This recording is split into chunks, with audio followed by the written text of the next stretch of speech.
A very good morning to all of you students. आप सभी शिक्षार्थियों का इस कक्षा में पुनः हार्दिक स्वागत है। यह कक्षा 11 के लिए यूनिट 6 से संबंधित क्लास है। इस लेक्चर में हम उपभोक्ता का व्यवहार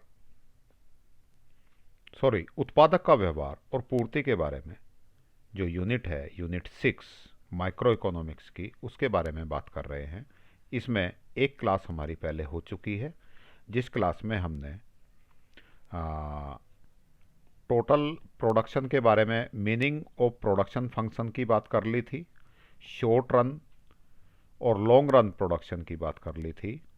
शॉर्ट रन अल्पकालीन उत्पादन फलन क्या होता है, पहले हमने उत्पादन फलन की बात समझी थी कि उत्पादन फलन क्या होता है। शॉर्ट रन अल्पकालीन उत्पादन फलन क्या होता है, लॉन्ग रन उत्पादन फलन क्या होता है, दीर्घकालीन उत्पादन फलन क्या होता है, ये हमने चीज़ें कर ली थी, है ना। इसी में हमने एक बार नज़र मार लेते हैं। उत्पादन के जो प्रोडक्शन फैक्टर्स हैं, उत्पादन के कारक हैं, भूमि, श्रम, पूंजी, उद्यम वृत्ति, land, labour, capital and entrepreneurship, इन चारों के बारे में समझा था। फिर हमने उत्पादन फलन की डेफिनेशन, प्रोडक्शन फंक्शन की डेफिनेशन के बारे में बात करी थी। फिक्स्ड फैक्टर, स्थिर कारक क्या होते हैं, इसके बारे में अच्छे से समझा था। वेरिएबल फैक्टर्स, परिवर्ती कारक कौन से होते हैं, इनके बारे में समझा था। शॉर्ट रन प्रोडक्शन फंक्शन, अल्पकालीन उत्पादन फलन, और लॉन्ग रन प्रोडक्शन फंक्शन, दीर्घकालीन उत्पादन फलन, इनके बारे में हमने बात की थी। साथ में ये एक कहानी भी हमने सुनी थी, बात करी थी, बातचीत की थी कि ये एक जो टेलर है, ये अपनी दुकान को कैसे चलाते हैं, कैसे काम करेंगे। इस टेलर में ये आप अपने आप को यहाँ फिट करके देखो तो आपको समझ आ जाएगा, आप भी यही काम करते हैं जो मैं बता रहा हूँ, है ना। तो उम्मीद है पिछले लेक्चर में आपको चीज़ें ठीक से समझ आई होंगी। और आज यदि आपने वो लेक्चर नहीं देखा है तो एक बार उसको देख लें, तब ये लेक्चर शुरू करें, क्योंकि ये चीज़ें समझे बिना आपको आगे की बातें समझ कम आएंगी, कम समझ पाओगे। तो बेटर है, क्योंकि सिलेबस का पार्ट है और चीज़ें एक दूसरे से जुड़ी होती हैं, तो बेटर है आप पहले उसको एक बार देख लें। चलिए आज शुरू करते हैं। टोटल प्रोडक्शन, कुल उत्पादन। आगे हम इसके बारे में जब भी बात करेंगे, इसको लिखेंगे हम बेटा टीपी से, है ना। क्या लिखेंगे हम इसको? TP, total production. अब ये चीज़ें याद रहनी चाहिए, आगे आगे हम शॉर्ट में लिखा करेंगे, बस टीपी लिख देंगे तो आपके दिमाग में इमेज बन जानी चाहिए, टोटल प्रोडक्शन की बात हो रही है। ऐसे बहुत सारे होंगे। Marginal production, MP. Average production, AP, है ना। टोटल प्रोडक्शन कुल उत्पाद, ये सीमांत उत्पाद, सीमांत उत्पाद, और ये औसत उत्पाद। तो इसमें सबसे पहले हम पढ़ते हैं TP, total production. TP the total sum of output produced by all the units of variable factor along with some constant amount of fixed factor used in the process of production। Fixed factor है ना, कौन सा, जब variable factor की भी बात कर रहे हैं, फिक्स्ड फैक्टर की भी बात कर रहे हैं, तो कौन से काल की बात कर रहे हैं हम? अल्पकाल की। शॉर्ट रन प्रोडक्शन की बात कर रहे हैं। आगे पूरे चैप्टर में हम शॉर्ट रन प्रोडक्शन की ही बात करेंगे, क्योंकि हमारा लॉन्ग रन प्रोडक्शन सिलेबस में है ही नहीं। तो इसका मतलब शॉर्ट रन प्रोडक्शन की बात हो रही है तो दोनों ही फैक्टर हैं। Constant amount of fix factor, fix factor का कांस्टेंट अमाउंट है, इसमें कोई चेंज नहीं आया है। जबकि वेरिएबल फैक्टर में चेंज किया है, तो और उस वेरिएबल फैक्टर में चेंज होने के कारण टोटल कितना आउटपुट हुआ हमारा, उस सब का टोटल कर लें हम, that is called TP, total production. कुल उत्पादन प्रक्रिया में प्रयोग किए गए स्थिर कारकों की समान मात्रा, स्थिर कारक तो समान ही हो रहेंगे, चेंज होने ही नहीं है, के साथ परिवर्ती कारक की सभी इकाइयों द्वारा उत्पादित उत्पादन का कुल जोड़ है। एक दिन में ये वाला टेलर वाला एग्जाम्पल जो पीछे एग्जाम्पल दिया था, वो 8 शर्ट सिलता है, 8 शर्ट का उत्पादन कर रहा है, तो हमारा कुल उत्पादन हो गया 8 इकाई या 8 शर्ट, एक ही बात है। ठीक है, फॉर्मूला क्या होगा बेटा जी टीपी का? TP is equal to summation sigma, इसको समेशन या सिग्मा भी कह देते हैं, एम पी एन। सिग्मा का मीनिंग है सम, टोटल और सारी चीज़ें प्लस कर दो, marginal product of N units, N इकाइयों का मार्जिनल प्रोडक्ट्स को एक जगह जोड़ दें तो हम टीपी निकाल सकते हैं। अभी समझेंगे इसको, है ना। अभी नहीं भी समझ आया हो तो कोई दिक्कत नहीं है, आगे बिल्कुल क्लियर कर देंगे। एमपी मार्जिनल प्रोडक्ट, पहले भी मार्जिनल शब्द का सीमांत, मार्जिनल इस शब्द का हम उपयोग कर चुके हैं। मार्जिनल या सीमांत का नाम आते ही आपके पास एक शब्द आपके दिमाग में उठ जाना चाहिए, एक अतिरिक्त इकाई। एक अतिरिक्त इकाई, एन एडिशनल यूनिट।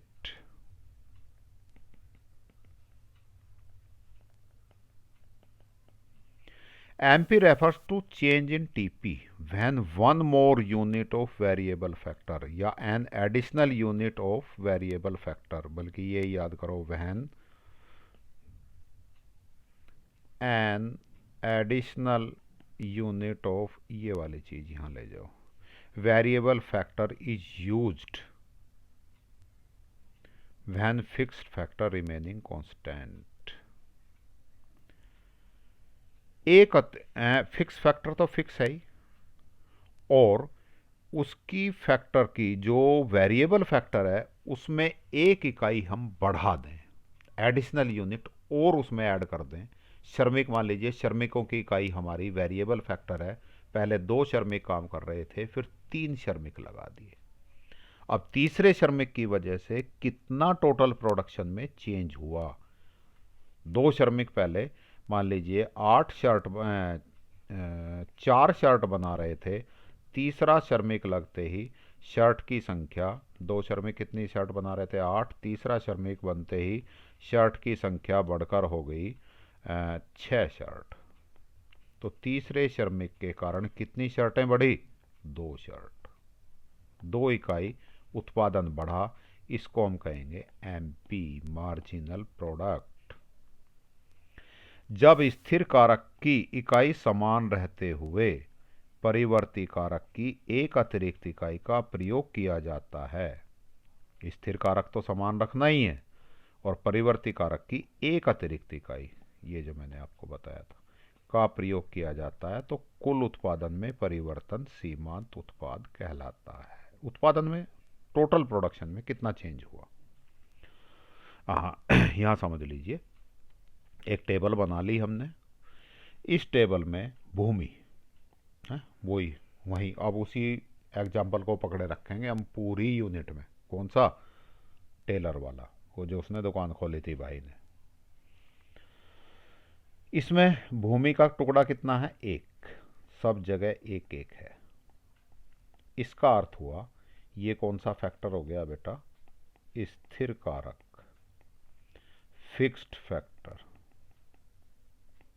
ऐसी बात हुई। श्रम, यूनिट ऑफ लेबर, श्रम की इकाइयां एलबी से कितना? 1, पहले श्रमिक 1 था, फिर 2 हुए, फिर 3 हुए, फिर 4, फिर 5, फिर 6, फिर 7, फिर 8, श्रमिकों की बढ़ाते चले गए इकाइयां। टीपी, टोटल प्रोडक्शन, जब 1 था कितनी शर्ट सिल रहा था? 2। जब श्रमिक 1 के बजाय 2 हुए तो शर्ट सिलनी शुरू हो गई शाम तक 5 है। अब आपको लग रहा होगा 1 श्रमिक 2 शर्ट सिल रहा है तो 2 श्रमिक 4 शर्ट सिलेंगे यार, 5 क्यों सिल देंगे? 3 श्रमिक कितनी शर्ट सिलने चाहिए? जब 1 पे 2 सिल रही हैं तो 3 श्रमिक कितनी शर्ट सिलेंगे? 2 2 4 2 6, और शर्ट कितनी सिल रहे हैं ये? 9। क्यों सीलते हैं इतनी ज़्यादा, बढ़ गई ना, तो क्यों सीलते हैं वो हम अभी बात करेंगे, है ना। श्रमिक सब एक जैसे हैं, ये इस पूरी चीज़ की मान्यता है ना। ऐसा नहीं है तीसरा आदमी जो हमने लगाया था ये बहुत एक्सपर्ट आ गया, बहुत बढ़िया आदमी आ गया, बहुत तेज़ी से काम करता है, ऐसा नहीं है, सब एक जैसे ही हैं। 4 श्रमिक लगाए 12, 5 श्रमिक लगाए 14, 15, 15, 14। इस टेबल को एक बार आप याद करने की विधि क्या होगी वो देख लीजिएगा। इसमें बेटा जी ये मैंने इसीलिए बोल्ड में लिखे हुए हैं, आप इसको याद कर लो बस। ये लाइन, इसमें कोई दिक्कत ही नहीं है, लैंड तो एक एक रहनी है, स्थिर कारक है, लेबर 1 से 8 तक गिनती रहनी है, कोई दिक्कत नहीं है। ये वाले लाइन याद कर लो, 2 3 4, 3 2 1, 0 -1। यदि ये लाइन हमें याद है तो हम टोटल प्रोडक्शन आराम से निकाल सकते हैं। पहला मजदूर, पहला श्रमिक जो लग रहा था कितनी इकाइयों का उत्पादन कर रहा था, यहाँ आप समझना चाहो तो इकाई के बजाय शर्ट सुन लिया करो, मैं इकाई बोलता हूँ तुम शर्ट सुनो। कितनी शर्ट बना रहा था, कितनी इकाई बना रहा था, 2। दूसरा मजदूर आया, उसने, अब 2 मजदूर हो गए, दूसरा मजदूर बढ़ाते ही शर्ट 2 के बजाय दूसरे मजदूर के कारण 3 बननी शुरू हो गई। तो इसका मतलब 1 के लिए तो टोटल प्रोडक्शन ठीक था, 2 के लिए टोटल प्रोडक्शन कितना हो जाएगा, 2 मजदूर अब कितनी बनाने लगे, यहाँ तक का सम टोटल 5 MPN। यहाँ इस इकाई की बात करूँ मैं 2 के लिए MP2 लिख दूँ, 2 इकाइयों के लिए, तो दोनों का जोड़ दूँ। मान लीजिए MP5 निकालूँ मैं, अर्थात 5 इकाई के लिए, तो इन सब का जोड़ कर दूँ बेटा जी मैं, यहाँ तक का कितना हो गया, 2 और 3 5 और 4 9 और 3 12 और 2 14, यहाँ तक का जोड़ हो गया ना। समेशन MPN, यहाँ जितनी इकाइयाँ उतने का ही जोड़ कर लो। 8 इकाइयों की बात करोगे इन सारों का ही जोड़ कर लो, ये भी 14 आएगा। 4 इकाइयों की बात करोगे तो यहाँ तक का जोड़ कर लोगे आप, किस किस का, 2 और 3 5 4 9 और 3 12, 4 इकाइयों का ये 12 हो गया, ये इनका टोटल भी 12 ही आ रहा था। क्लियर हो गई। इसका मतलब यदि मुझे ये लाइन, ये तो सिंपल है, 1 से 8 तक चली रही है कहानी, ये लाइन मुझे याद है, तो इस लाइन को मैं याद कर लूँ तो टीपी में आराम से बना सकता हूँ। कैसे बना सकता हूँ, पहला एज इट इज़, फिर इन दोनों का टोटल ये, फिर इन तीनों का टोटल ये, चारों का टोटल ये, 5 का टोटल ये, 6 का टोटल, फिर 7 का टोटल, फिर 8 का टोटल, बन जाएगा आराम से, कोई दिक्कत। इसका मतलब एमपी याद है तो टीपी बन जाएगी। टीपी का फॉर्मूला समेशन MPN, अर्थात जो जहाँ जिस लाइन की टीपी मुझे टोटल प्रोडक्ट निकालना है वहाँ तक के MPN सारे मैं टोटल कर दूँ। अब देखो ज़रा, बाई चांस मुझे एक टेबल ऐसी दे रखी है कि मेरे पास टीपी तो दे दिया मुझे, क्या दे दिया, टीपी दे दिया, और MP ये वाला नहीं दिया, टीपी ये दे रखा है सारा, ये वाला नहीं दिया, तो क्या करूं, एज इट इज़ 2, इसमें से ये माइनस करूं 3, दूसरे श्रमिक लगने के कारण कितनी उत्पादन बढ़ गया, 2 से 5 हुआ ना, तो कितना बढ़ गया, 3। तीसरा श्रमिक लगने से उत्पादन 9 हो गया था, 5 से 9 कितना बढ़ा, 4। चौथे श्रमिक 9 से 12 उत्पादन हो गया, तो कितना उत्पादन बढ़ा, 3। 4 से 14 पांचवें श्रमिक के कारण उत्पादन में कितनी वृद्धि हुई, 12 से 14 2 की, 14 से 15 1 की, 15 से 15 ही रहे, 0 की वृद्धि हुई, 15 से फिर 14 हो गए, 1 की, सॉरी -1 की, घट गया बल्कि 1। इसका मतलब मुझे एम टीपी दे रखा है तो एमपी बना सकता हूँ, एमपी दे रखा है तो टीपी बना सकता हूँ, कर सकते हैं आप इतना। अब आपको समझ भी आ गया होगा। एम पी निकालने का formula M P N T P N minus 1 कैसे निकालोगे बेटा? फॉर एग्जाम्पल मुझे ये वाला निकालना है। फॉर्मूला क्या है मेरे पास? M P N is equal to T P N minus T P N minus 1, यही है। एन कौन से पे? 4 नंबर का एन। एन की वैल्यू कितनी? 4। तो मुझे निकालना है एम पी 4। ये एम पी 1 है, ये 2 है, ये 3 है, ये 4। M P 4 T P N, तो क्या लिख दूँ मैं? T P 4 minus T P 4 minus 1 कितना हो गया? 3।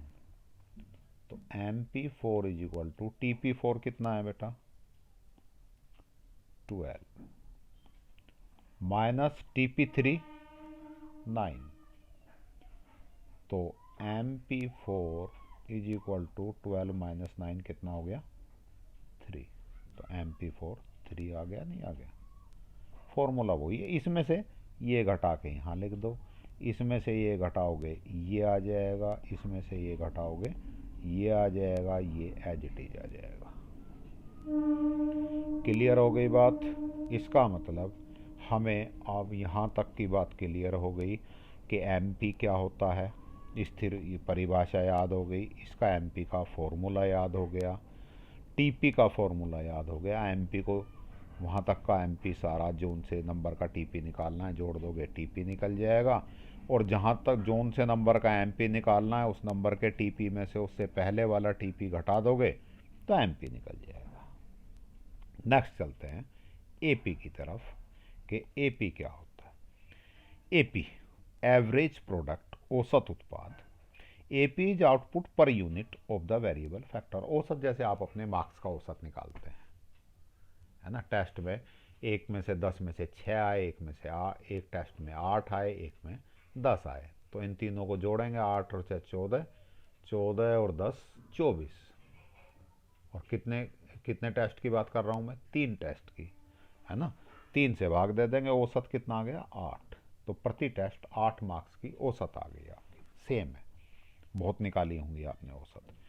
औसत उत्पाद परिवर्ती कारक का प्रति इकाई उत्पादन है। इसका मतलब कुल उत्पादन में जितनी इकाइयाँ परिवर्ती कारक की लग रही हैं उससे भाग दे दें, औसत उत्पाद आ जाएगा। A P is equal to T P by L. अब आ जाओ जी यहाँ पे, कैसे निकालोगे? A P is equal to T P by L. T P कितना? 2 बटे एल कितना? 1, 2 आ गया। यहाँ टी पी कितना? 5, 5 में एल कितना? 2, 5 में 2 का भाग दोगे 2.5 आ जाएगा। 9 में 3 का भाग देंगे 3 आ जाएगा। 12 में 4 का भाग देंगे 3। 14 divided by 5 is equal to 2.8। 15 divided by 6 is equal to 2.5 है। 15/6, 15/7, 15/8। सोल्व करोगे, यहाँ लिख दोगे। तो इसका मतलब अब बात ये होगी, एपी भी आप बना सकते हैं। इस टेबल को आपको खुद से बनाना हो तो केवल एक लाइन याद रखनी है, एमपी वाली, 2 3 4 3 2 1 0 -1। ये भी अभी आगे पढ़ेंगे तो इजी हो जाएगी कि पहले बढ़ाते हैं फिर घटाते हैं, क्यों बढ़ाते हैं क्यों घटाते हैं ये भी पता लग जाएगा, तो फिर याद करने भी आसान हो जाएगी। श्रम की इकाइयाँ 1 से 8 तक होती हैं। लैंड स्थिर कारक है तो एक एक रहना ही है। टीपी और एपी आप एमपी से टीपी निकाल लेंगे, टीपी से एपी निकाल लेंगे। और बाय चांस आपको यदि कोई टेबल इन्होंने दे भी दी ऐसी कि जिसमें टीपी दे रखा है तो यहाँ से एमपी निकाल लो, टीपी से ही एपी निकाल लो। एपी वाली लाइन दे दी तो टीपी निकल जाएगा, टीपी से एमपी निकल जाएगा। बना सकते हो आराम से, कोई दिक्कत मुझे नहीं लगता कि अब आपको होगी, है ना? फिर भी समझ नहीं आ रहा तो बहुत ज़्यादा टेंशन लेने की ज़रूरत नहीं है, रिलैक्स होके पढ़ो, आनंद लेके पढ़ो, है ना? इकोनॉमिक्स बहुत मज़ेदार सब्जेक्ट है, टफ नहीं है, मज़ेदार सब्जेक्ट है। यदि आप थोड़ा सा समझ के पढ़ेंगे तो, रटने की कोशिश करोगे तो तुम्हें भारी बना देगा ये। यदि आपको अभी भी थोड़ी दिक्कत है, एक बार दोबारा वीडियो देख लेना, क्या फ़र्क पड़ रहा है, थोड़ा सा टाइम ज़्यादा लगा लेना। अच्छा जी, अब इनमें संबंध देखते हैं भाई।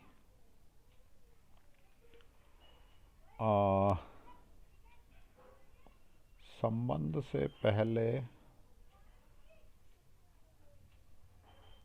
थोड़ा सा हम बात करें, रिटर्न टू ए फैक्टर बाद में देखते हैं, चलो, है ना। ये क्यों होता है ये अभी आपको बाद में जवाब दूंगा, है ना। ये 2 3 4 3 पहले बढ़ा, यहाँ तक बढ़ा, फिर यहाँ तक घटा, फिर यहाँ जीरो हो गया, फिर यहाँ नेगेटिव हो गया। ऐसा क्यों होता है ये जवाब मैं आपको बाद में दूंगा, लेकिन फिलहाल इतना समझ लीजिए कि इनके संबंध क्या हैं, पहले वो पढ़ लेते हैं। ये होता है ऐसा, इतना आप मेरे पे विश्वास करके फिलहाल शुरू कर लो आप।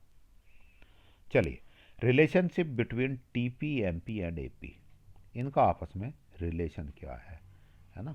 ये मैं बार बार जो कह रहा हूँ, टेबल याद करनी पड़ेगी। ये टेबल उसी रिलेशन के आधार पे बनाई गई है, बहुत ईजी टेबल है ना। बुक्स में बड़ी बड़ी संख्याएं लिख देते हैं, कोई फ़र्क नहीं पड़ता उससे, बिना मतलब याद करने में दिक्कत आती है,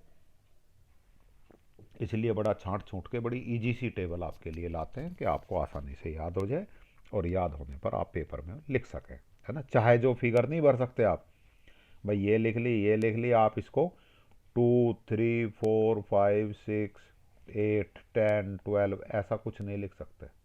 ऐसा लिखेंगे तो सब गलत हो जाएगा, मार्क्स आ जाएंगे 0।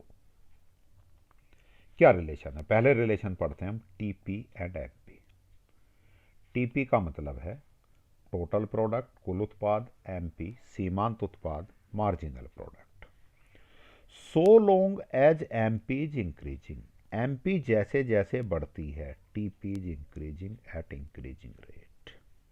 देखो जी, यहां से एमपी बढ़ रही है, कहां तक बढ़ रही है, यहां तक। एमपी भी तेजी से बढ़ रहा है, 4 बढ़ा, 3 बढ़ा, फिर यहाँ कितना बढ़ा, 4 बढ़ा, ऐसा ही हुआ। इसको हम कहते हैं इंक्रीजिंग रेट, बढ़ती दर से बढ़ना, बढ़ तो रहा है, पहले 3 बढ़ा, फिर 4 बढ़ा, फिर आगे 5 बढ़े, कोई 7 बढ़े, है ना। तो और यदि 2 2 से बढ़ रहा है तो ये सेम रेट से 2 4 6 8, ये कहलाता है सेम रेट, बढ़ रहा है एक जैसी रेट से। यहाँ भी 2 का ही अंतर है, यहाँ भी 2 का ही अंतर है, यहाँ भी 2 का ही अंतर है। एक चीज़ बढ़ रही है, पहले 2, फिर 5, फिर 9, और फिर 14, तो यहाँ कितने का अंतर आया, 3, यहाँ 4, यहाँ 5। ये कैसी बढ़ रही है, बढ़ती दर से, तेजी से बढ़ रही है, बढ़ती दर से। एक बढ़े, 2, 2 से 5, 5 से 7, 7 से 8, कितना अंतर बेटा, 3 2 1। बढ़ रही है, 2 से 8 तक तो चली गई, लेकिन कैसी दर से, घटती दर से बढ़ रही है, ये बढ़ती दर से बढ़ रही है, और ये स्थिर दर से बढ़ रही है, कांस्टेंट रेट से बढ़ रही है, इंक्रीजिंग रेट से बढ़ रही है, ये डिक्रीजिंग रेट से बढ़ रही है। बढ़ तो रही है लेकिन डिक्रीजिंग रेट से, पहले 3 से बढ़ी, फिर 2 से, फिर 1 से। तो जब तक एमपी बढ़ती है तब तक टीपी इंक्रीजिंग रेट से बढ़ रही है, पहले 3 से बढ़ी, फिर 4 से बढ़ी। क्लियर हो गई, जब एमपी बढ़ता है तो टीपी बढ़ती दर से बढ़ता है। जब व्हेन एमपी स्टार्ट डिमिनिशिंग, जब एमपी घटना शुरू हो जाता है, TP increase only at diminishing rate. यहां से एमपी घटना शुरू हो गया, 4 से 3, 3 से 2, 2 से 1, 1 से 0। अभी भी टीपी बढ़ तो रहा है यहां तक, लेकिन घटती दर से। कितना बढ़ा बेटा, यहां से यहां 3 2 1 से, यहाँ 3 इकाई बढ़ा, फिर 2 इकाई, फिर 1। बढ़ तो अब भी रहा है, लेकिन कैसी दर से बढ़ रहा है, डिक्रीजिंग रेट से। यही बात ये कह रहे हैं, व्हेन एमपी स्टार्ट डिमिनिशिंग, जब एमपी घटना शुरू हो जाता है, यहाँ पे घटना शुरू हो गया, 3 2 1, तो टीपी घटती दर से बढ़ता है। व्हेन एमपी 0, जब एमपी जीरो हो गया, TP is at maximum, MP zero, TP maximum 15, इससे पहले भी 15 से ज़्यादा नहीं है, इसके बाद भी 15 से ज़्यादा नहीं है, टीपी सबसे ज़्यादा है। टीपी अधिकतम होता है जब एमपी शून्य होता है। When MP is negative, TP start decline और डिक्रीजिंग। जब एमपी ऋणात्मक होता है तो टीपी घटना शुरू हो जाता है। जीरो के बाद आओ बेटा जी, माइनस हो गया, टीपी घटना शुरू हो गया, -1, 14, 15 से 14 हो गया। रिलेशन क्लियर हो गए, चारों हो जाएंगे याद, समझ आ गए। इनकी अभी टेबल भी देख लेते हैं। ये टीपी का मामला है, ये टीपी का ग्राफ है, ये एमपी का ग्राफ है। टीपी पहले बढ़ती दर से बढ़ा, फिर घटती दर से बढ़ा, बढ़ती दर से बढ़ा, तेजी से ऊपर जा रहा है, फिर यहाँ ऊपर तो जा रहा है, धीरे धीरे जा रहा है। फिर जहाँ एमपी जीरो हुआ है ना, एमपी यहाँ जीरो हो गया ना, वहाँ टीपी अधिकतम हो गया, इसके बाद एमपी ऋणात्मक हो गया, टीपी घटना शुरू हो गया, ऐसे चला जाएगा ये टीपी। क्लियर हो गई बात, समझ आ गई एमपी टीपी का संबंध है। इसको बनाओगे कैसे, ऐसे बना देना है बेटा ये, है? पहले तेजी से बढ़ाओ, फिर धीरे धीरे, फिर ऐसे कर लो। एक दो बार बनाओगे तो प्रैक्टिस हो जाएगी। और पहले यहाँ से चलो, सारा ही मिट गया। ये वाई एक्सिस, ये एक्स एक्सिस, ये टीपी, ये परिवर्तनशील परिवर्ती कारक वेरिएबल फैक्टर्स की इकाइयाँ। पहले यहाँ तेजी से, फिर ऐसे, फिर ऐसे, ये टीपी हो गया, ये इसका अधिकतम बिंदु हो गया।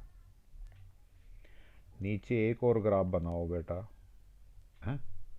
उस ग्राफ में कुछ नहीं करना आपको, एक एमपी चलाना है, यहाँ से थोड़ा सा ऊपर ले जाओ, और ये जो लाइन है इसकी अधिकतम वाली, इस लाइन की सीध में यहाँ जीरो कर लो।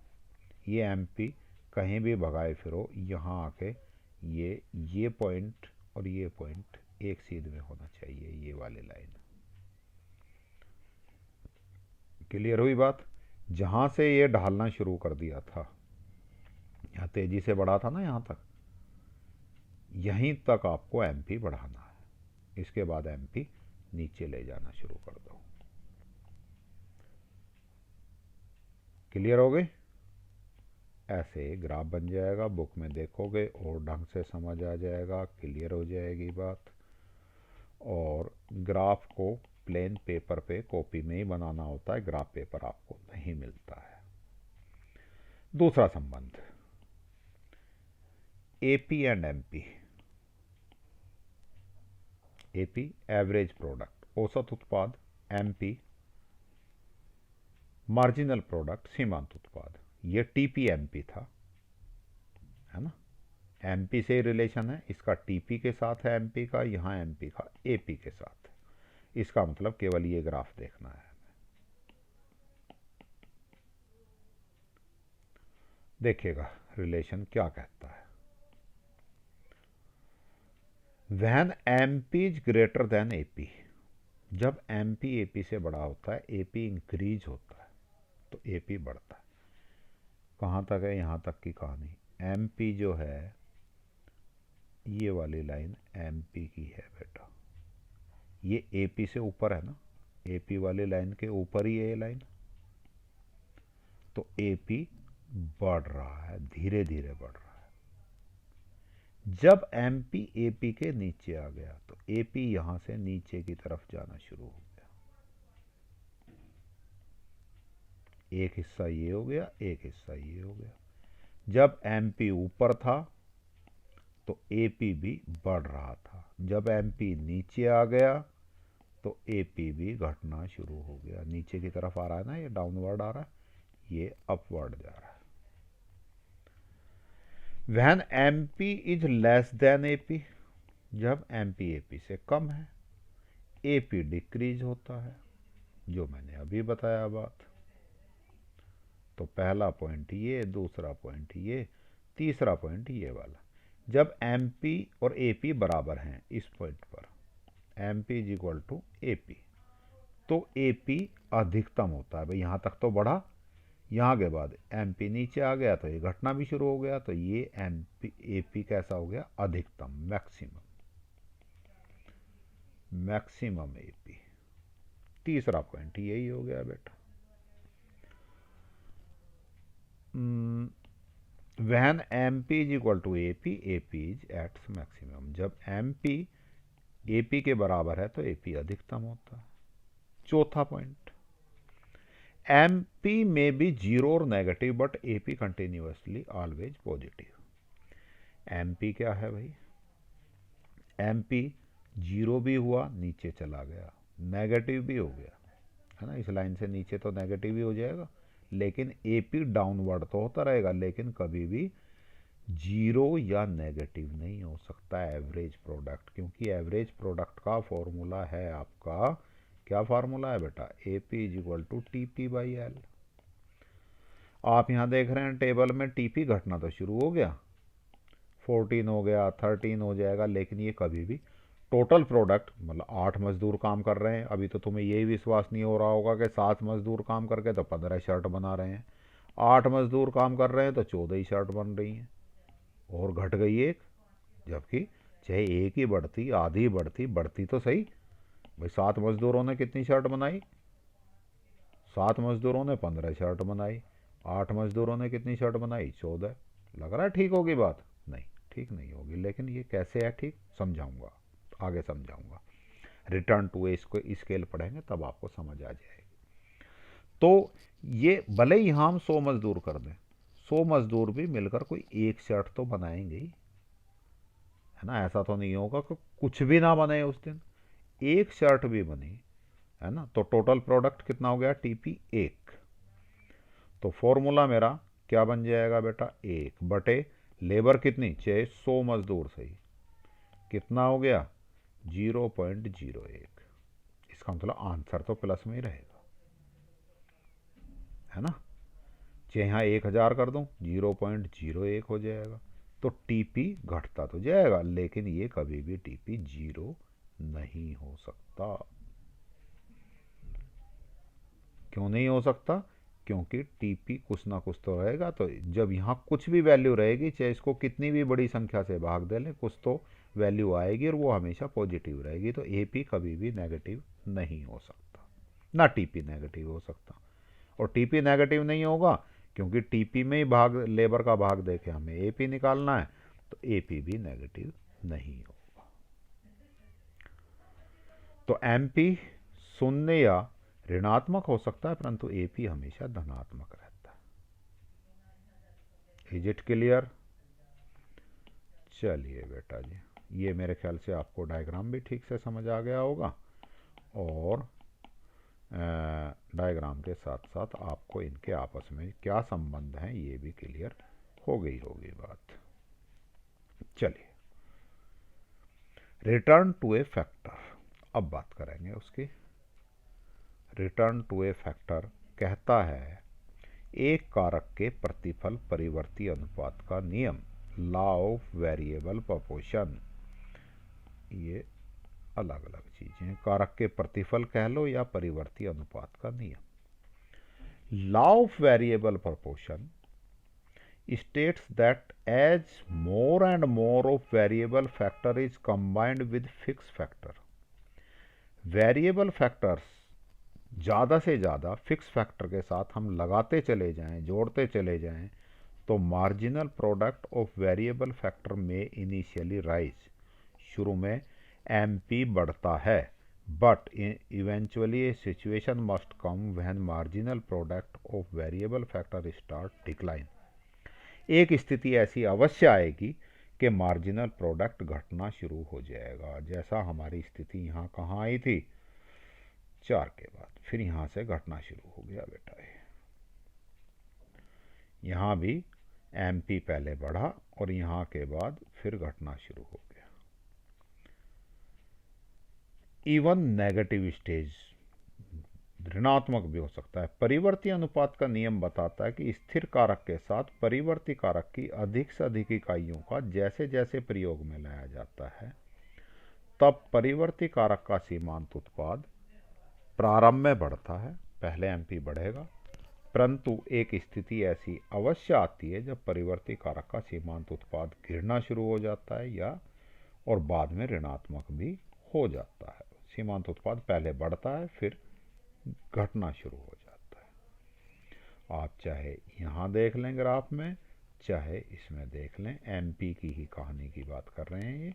तो एमपी जो मार्जिनल प्रोडक्ट है पहले बढ़ा, एक स्थिति ऐसी आई जिसके बाद ये घटना शुरू हो गया और ऐसी भी स्थिति आ जाती है कि ये शून्य या ऋणात्मक भी हो सकता है। चलिए जी, ये हो गया आपका परिवर्ती लॉ ऑफ वेरिएबल प्रोपोर्शन, परिवर्ती अनुपात का नियम या कारक के प्रतिफल। अब इसके तीन तरह के प्रतिफल हो गए। Increasing return to a factor, कारक के बढ़ते प्रतिफल जब एमपी बढ़ रहा था।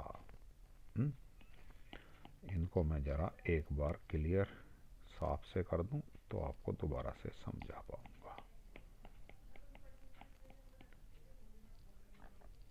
देखिएगा बेटा जी, ये कहलाएंगे कारक के बढ़ते प्रतिफल। Increasing return to a factor, कारक के बढ़ते प्रतिफल क्यों होते हैं, है ना। वही वाली कहानी हो गई, एक मजदूर लगा 2 शर्ट बनाई, 2 मजदूर लगे 5 शर्ट बना दी 2 के बजाय, 3 मजदूर लगे तो 1 से 2 बन रही थी तो 3 से 6 बननी चाहिए थी, 6 के बजाय 9 शर्ट बना दी। बढ़ते प्रतिफल जब भी तो मिल रहा है। ऐसा क्यों होता है? ये पहली स्टेज है, ये वाले, इससे ये स्टेज फर्स्ट, ये स्टेज सेकंड, ये स्टेज थर्ड। तो फर्स्ट स्टेज कौन सी है? Increasing return to a factor, कारक के बढ़ते प्रतिफल, when MP increasing and TP is increasing at increasing rate. ये एमपी टीपी के रिलेशन में भी पहली स्टेज यही थी। Cause of increasing return to a factor, क्यों बढ़ता है? जब एमपी बढ़ता है तो टीपी बढ़ती दर से बढ़ता है, इसके बढ़ने के कारण। चलिए जी, इस कारण में हम चलो यहीं पे बात कर लेते हैं। यूटिलाइजेशन ऑफ फिक्स फैक्टर, वहीं पे पहुंचो। जो वो दर्जी की दुकान थी उसमें फिक्स फैक्टर कौन सा था बेटा? मशीन। दुकान, जो भूमि थी, है, ये फिक्स फैक्टर थे। आपको लग रहा है जब ये व्यक्ति अकेला था तो पूरे दिन मशीन चलती होगी? नहीं। जब वो उस शर्ट में मान लीजिए कपड़ा काट रहा है, उसके काज बटन कर रहा है, उस शर्ट की को प्रेस कर रहा है ना, उस शर्ट की पैकिंग कर रहा है, तो उस स्टेज में मशीन वो तो अपना काम कर रहा है, अकेला मजदूर है वो, तो मशीन बंद रहती होगी, बंद ही रहती होगी ना। अब 2 मजदूर हैं तो पहले की अपेक्षा मशीन ज़्यादा चलने लगी। इसका मतलब पहले मशीन का पूर्ण उपयोग नहीं हो रहा था। 8 घंटे या 10 घंटे जो मशीन चलनी चाहिए थी पूर्ण उपयोग नहीं हो रहा था। अब मशीन का 2 मजदूर हो गए तो मशीन ज़्यादातर समय चल रही है। 3 मजदूर होने पे 8 घंटे ही चलती रहेगी। क्यों? क्योंकि एक मजदूर 3 मजदूरों में क्या करेगा? वो एक मजदूर को कह देंगे भाई तू केवल मशीन चला, कपड़े सीलने का काम कर। एक मजदूर क्या करेगा? कपड़ा काटने का काम करेगा। अब भाई तू सारे दिन बस कपड़ा काट, हैं? और तीसरा मजदूर क्या करेगा? तू बेटा इसमें काज बटन, हैं, ये लगा और प्रेस कर दे इस पे, और ये कपड़ा काटने के साथ पैकिंग, काम बढ़ जाएगा ना इनका। अब इसको सारे दिन दूसरे मजदूर को कपड़ा काटने का और पैकिंग करने का ही काम करना है, इसको सारे दिन मशीन पे कपड़ा सीलने का ही काम करना है, इसको सारे दिन काज बटन और शर्ट पे प्रेस करने का ही काम करना है ना। अब मशीन तो सारे दिन चलेगी, वो मजदूर तो पूरे दिन मशीन ही चलाने के पीछे है। तो स्थिर कारक का पूर्ण उपयोग, स्थिर कारक था ना मशीन, इसका पूर्ण उपयोग हो गया utilization of fixed factor. Division of labour and increase in efficiency. ये पहले एक व्यक्ति था, थोड़ी देर मशीन पे काम करता था, थोड़ी देर कपड़ा काटता था, थोड़ी देर काज बटन करता था। अब तीनों के अलग अलग काम हो गए। अब धीरे धीरे अपने अपने काम में ये एक्सपर्ट हो जाएंगे। एक्सपर्ट होना समझते हो हैं? एक व्यक्ति जो जिस काम को रोज कर रहा है, लगातार कर रहा है, वो उस काम में एक्सपर्ट हो जाता है, तो वो तेजी से काम कर पाता है, ज़्यादा काम कर पाता है ना। जो टेलर है आपकी मम्मी से तेज़ी से कपड़े सिल देगा, क्योंकि आपकी मम्मी कभी कभी कपड़े सिलती हैं घर में सिलाई मशीन पे, इसलिए उन्हें एक्सपर्टाइजेशन, कुशलता नहीं है। लेकिन वो आदमी क्या कर रहा है, लगातार मशीन चला रहा है पूरे दिन, तो अब वो मशीन का एक्सपर्ट हो गया। ये आदमी कपड़े काटने का ही एक्सपर्ट हो गया, ये काज बटन का ही एक्सपर्ट हो गया, तो ज़्यादा तेज़ी से काम कर पाएंगे। अब समझ आई कि ये जो मैं बता रहा था आपको कि 3 मज़दूरों को कितनी शर्ट बनानी चाहिए थी, 6 शर्ट बनानी चाहिए थी, लेकिन कितनी बना दी, 9, क्योंकि इनकी कार्यकुशलता तो एक है, लेकिन अब ये एक एक ही काम कर रहे हैं। इन तीनों में ये पहले तीनों काम इकट्ठे करता था, अब ये इनमें से एक काम एक व्यक्ति करता है, पूरे दिन मशीन ही चलाता है, दूसरा पूरे दिन कपड़ा ही काटता है, पैकिंग ही करता है। तो ये अपने काम में अब क्या हो गए, एक्सपर्ट हो गए, है ना। जैसे रिक्शा चलाने वाला रिक्शा चलाने में एक्सपर्ट हो जाता है, रोज चला रहा है रिक्शा, तो एक्सपर्ट हो गया। आप और मैं रिक्शा चलाऊं तो पलट जाएगी, चोट लग जाएगी। गाड़ी ड्राइविंग है, ड्राइवर धीरे धीरे क्या होता है, एक्सपर्ट हो जाता है। जो टैक्सी ड्राइवर होते हैं पूरे दिन गाड़ी चलाते हैं, तो वो एक्सपर्ट हो जाते हैं। लाइसेंस मेरे पास भी है ड्राइविंग का, लेकिन मैं उनके जितना एक्सपर्ट नहीं हूँ। तो वो ज़्यादा सर्विस दे सकते हैं, ज़्यादा अच्छा उत्पादन दे सकते हैं। चलिए जी, तो कारक के वर्धमान प्रतिफल की बात समझ आ गई। बेटर कोऑर्डिनेशन बिटवीन फैक्टर्स, कारकों में उचित समन्वय, इनके बीच में आपस में सेटिंग बढ़िया हो जाएगी। फटाफट एक सील देगा, एक कपड़ा काट देगा, दूसरा सील देगा, तीसरा काज बटन कर देगा, तो तेजी से काम होगा। इसके कारण कारक के बढ़ते प्रतिफल प्राप्त होते हैं। अर्थात एक मजदूर 2 शर्ट बनाता है, तो 3 मजदूर 6 के बजाय 9 शर्ट बना पाते हैं। इसके बाद शुरू हो जाओ जी अब। कारक के घटते प्रतिफल, हाशमान प्रतिफल। When MP tends to decline and TP increase only at diminishing rate, जब MP घटने लगता है तो टीपी घटती दर से बढ़ता है। बढ़ तो रहा है लेकिन घटती दर से बढ़ रहा है, ये वाली सेकंड स्टेज। एमपी यहां से क्या हुआ, नीचे गिरना शुरू हो गया। इसमें देखूं तो कौन सी वाली स्टेज, ये स्टेज थी मेरी फर्स्ट, ये स्टेज है मेरी second. Decreasing return, decreasing return to a factor, कारक के घटते प्रतिफल।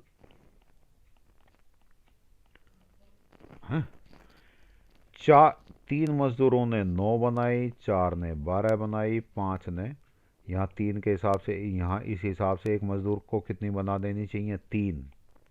यहाँ भी एक मजदूर को कितनी बनानी चाहिए, 3। यहाँ 5 हैं तो उसको बनानी चाहिए 15, लेकिन बनाई 14। तो कुल शर्ट का उत्पादन तो बढ़ा, लेकिन क्या हुआ, कम बढ़ा। 15 हो जाना चाहिए था, 14 ही हुआ। 6 में 18 हो जाना चाहिए था, यहाँ 3 शर्ट के हिसाब से बात करूँ तो, लेकिन हुआ कितना, 15 ही हुआ। एक ही शर्ट बढ़ी, एक मजदूर जब लगाया, एक और बढ़ा दिया, 5 से 6ठा मजदूर किया, तो एक ही शर्ट बढ़ी बस उत्पादन में, एक ही फालतू सिली। 7वां मजदूर लगाया तो कोई शर्ट ही फालतू नहीं सिली। 8वां मजदूर लगाया तो बजाय बढ़ने के घट गई। क्यों हुआ ऐसा, आ जाइए जी बेटा, फिर यहीं आ जाओ। फिक्सिटी ऑफ द फैक्टर, कारक की स्थिरता है। वहीं पे आप पिछले जो हमने लेक्चर में कहानी की बात करी थी उसमें थोड़ी सी याद करो। भाई ये इसका घर था, इतनी ये दुकान थी, इस दुकान में ये पहले एक मज़दूर काम करता था, फिर इसने एक और लगा लिया, फिर एक और लगा लिया, फिर चौथा, फिर पांचवा, फिर छठा, फिर सातवां, फिर आठवां। भाई 8 मज़दूर इस दुकान में घुस जाएंगे, हैं? 8 बाई 8 की दुकान है, उनको बैठने की जगह मिलेगी? वो काम कर पाएंगे? सुई चला पाएंगे? कपड़ा फैला के काट पाएंगे? फिक्स फैक्टर था ये भूमि, एक ही रखी हमने। अब इसका पहले तो मशीन थी, उस मशीन को भाई आदमी तो एक ही चलाएगा। 3 मजदूरों तक तो ठीक काम चल रहा था, एक एक आदमी हमने मशीन पे ही छोड़ दिया था, तो ठीक चल रहा था काम। अब मशीन पे कितने आदमी हो गए? 8 आदमियों में 2 या 3 आदमी हो जाएंगे। अब मशीन कितनी है? एक। भाई एक एक ही आदमी चलाएगा, 2 आदमी उतने उतने समय क्या करेंगे? बैठे रहेंगे कि भाई ये कब चलाना बंद करे। यही होगा ना। उस स्थिति में क्या होगा? वो तो खाली बैठे हैं, उत्पादन कहाँ से होगा फिर उस समय? अब ये आदमी खाना खाने जाएगा, पहला आदमी, है ना, टॉयलेट या कोई नेचुरल कॉल के लिए जाएगा, उतनी देर में 10 15 20 मिनट 1 घंटा मशीन खाली रहेगी, उस समय दोनों मजदूर भाग के अपना काम करेंगे। लेकिन इतनी देर में क्या उत्पादन होगा? बाकी तो सारे दिन खाली बैठे रहेंगे। ऐसा ही होगा ना। कपड़ा काटने की जितनी इसमें जगह थी, मान लीजिए यहाँ कपड़ा फैला के कटता था, तो यहाँ एक ही आदमी तो कपड़ा काट रहा है। 8 आदमियों में से 2 आदमी कपड़ा काटने पे लगा रखे थे, तो दूसरा आदमी क्या करेगा? यहाँ पे बैठा अपना वेट करता रहेगा। यहाँ 8 आदमी घुसे रहेंगे, इनके काम में जो 3 आदमी काम भी कर रहे थे, इनके काम में और डिस्टर्ब करना शुरू कर देंगे। और भी कुछ नहीं, खाली बैठे बात ही करेंगे, बात करेंगे तो इनका भी काम छुटवाएंगे। तो कारक की स्थिरता। अब यहाँ 3 के बाद कायदे से होना क्या चाहिए था? स्थिर कारक भी बढ़ने चाहिए थे, उन्हें ज़मीन ज़्यादा मिले, उन्हें मशीन एक के बजाय, जब हमने मशीन के लिए 3 आदमी नियुक्त कर दिए तो मशीन एक के बजाय कितनी चाहिए? उन्हें 3 ही चाहिए, हर एक को अलग अलग मशीन। अब कारक वो फिक्स रखना है हमें, मशीन का एक ही रखना है, अल्पकाल है, उसमें परिवर्तन कर नहीं सकते, तो कारक की स्थिरता के कारण उत्पादन घट जाएगा। अपूर्ण कारक स्थानपन्नता, एक मशीन पे एक आदमी चाहिए लेकिन आदमी लगा दिए 3, तो ये अपूर्ण कारक स्थानपन्नता। एक होना चाहिए था लेकिन 3 लगा दिए, तो ये स्थानपन्नता हमने ठीक नहीं की, इम्परफेक्ट कर दी, पूर्ण नहीं की। Poor coordination between the factors, कारकों के बीच जो वेरिएबल फैक्टर हैं उनके बीच समन्वय पहले अच्छा था, अब बिगड़ गया। 8 आदमी हो गए, भीड़, दुकान में भीड़ कर रखी है ना, और आपस में बातें ठोक रहे हैं क्योंकि काम नहीं है, तो काम पहले की अपेक्षा घट गया। तो इसके कारण कारक के घटते प्रतिफल हमें मिलते हैं। ये मैंने एक एग्जाम्पल दर्जी की दुकान का आपको समझाया था। ये एग्जाम्पल आप गड्ढा खोदने में भी कर सकते हैं, फैक्ट्री में भी कर सकते हैं, है ना। श्रमिक अनलिमिटेड बढ़ा देंगे तो कुछ ना कुछ तो उत्पादन घटेगा ही। Negative return to a factor, third stage, ये वाली स्टेज बेटा, ये थर्ड स्टेज जो है नेगेटिव रिटर्न, जब एमपी कैसा हो जाता है? 0 से नीचे आ गया, जब टीपी भी घटने लगता है। एपी तो यहीं से घटना शुरू हो गया था, सेकंड स्टेज से ही। इसमें देखो तो ये वाला, ये कारक के negative return to a factor, ये स्टेज कहलाएगी कारक के घटते प्रतिफल। 3 स्टेज हो गई। पहली, कारक के सॉरी, घटते नहीं बेटा, ये तो ऋणात्मक हो गए, नेगेटिव में जानी शुरू हो गई बात, 15 से भी 14 हो गए। तो 3 स्टेज हो गई, कारक के बढ़ते प्रतिफल, कारक के घटते प्रतिफल, कारक के ऋणात्मक प्रतिफल। Increasing return to a factor, decreasing return to a factor, negative return to a factor. तो हमारी हो गई बेटा जी कारक के प्रतिफल की 3 स्टेजेज हो गई। कौन कौन सी? इंक्रीजिंग, वर्धमान या बढ़ते प्रतिफल, घटते हुए या डिमिनिशिंग रिटर्न, और नेगेटिव रिटर्न ऋणात्मक हो जाता है। और इसके कारण क्या हैं? यही वाले कारण होंगे तीनों। आपसे पूछें, है ना, दोनों के घटते प्रतिफल के कारण मैंने यहाँ लिख दिए, बढ़ते प्रतिफल के कारण भी लिखे थे ऊपर, यहाँ कारण नहीं लिखे, इसके कारण भी घटते प्रतिफल के, ऋणात्मक प्रतिफल के कारण भी यही तीनों हैं। इस नियम की क्या क्या मान्यताएं हैं? ये नियम कब लागू होता है? Ratio in which factor of production और कॉम्बिनेशन कैन बी चेंज्ड। उत्पादन के कारकों का अनुपात बदला जा सकता है। ये संभव है कि हम उसमें, जो कपड़ा दर्जी की दुकान है, उसमें 1 2 3 4 मजदूर दुकान उतनी रखते हुए बढ़ा सकें।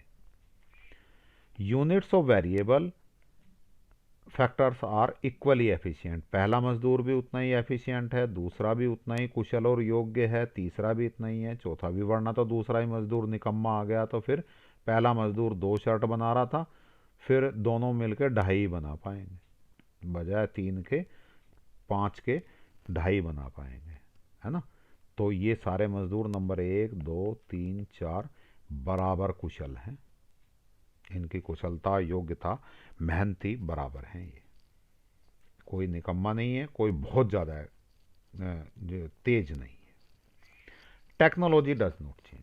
टेक्नोलॉजी में कोई भी चेंज नहीं आया है, वरना तो ऐसा भी हो सकता था कि मान लीजिए पहले ये जो हमने चित्र बनाया था उसमें पैर से मशीन चला रहा था वो, ये पहला मजदूर 2 शर्ट बना रहा था, 2 मजदूर मिलकर 10 भी बना सकते थे। क्यों? क्योंकि वो मशीन बाई चांस ये बिजली से चलने वाली ले आते, काज बटन करने के भी मशीन ले आते। इसका मतलब टेक्नोलॉजी बदल गई, फिर तो और जल्दी काम हो जाएगा। तो तब ये नियम लागू नहीं होगा घटने बढ़ने का। ये कब होगा? जब टेक्नोलॉजी में कोई चेंज नहीं होगा। चलिए अब एक्सरसाइज क्वेश्चन की बात करते हैं।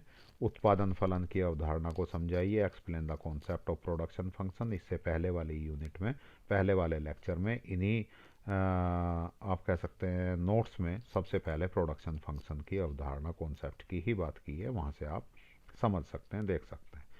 एक आगत का सीमांत उत्पाद क्या है? What is the marginal product of output. Simple definition देनी है, ऊपर लिखी हुई है। सीमांत उत्पाद तथा कुल उत्पाद में संबंध बताइए। Give the relationship between MP and TP. अभी पढ़ा है हमने इसी लेक्चर में एमपी टीपी का रिलेशन, शायद इससे पहले वाले में पढ़ा है। हाँ बेटा, तो ठीक से 3 पॉइंट हैं, 4 पॉइंट हैं, समझ लीजिएगा।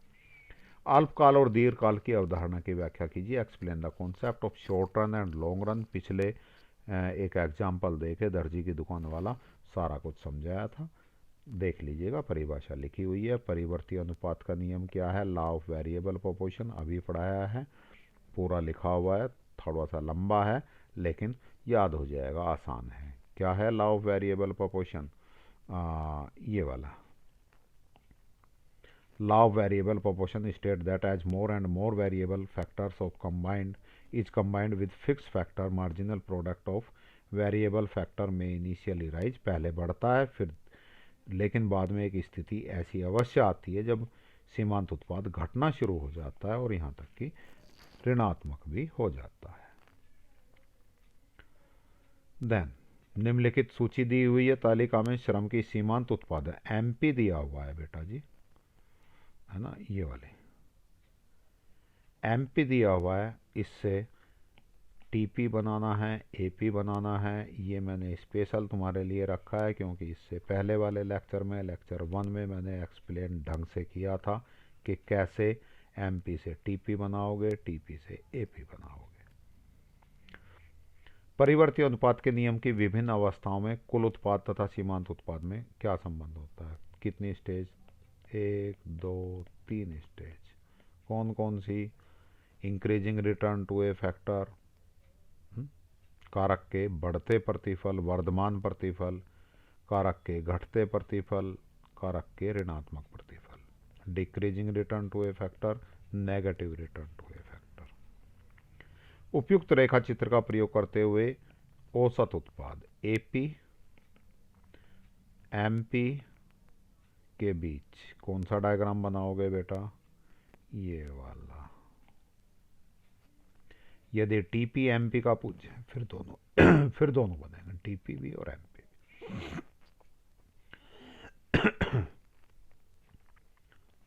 कारक के हाशमान प्रतिफल से क्या अभिप्राय, इसके कारणों की व्याख्या कीजिए।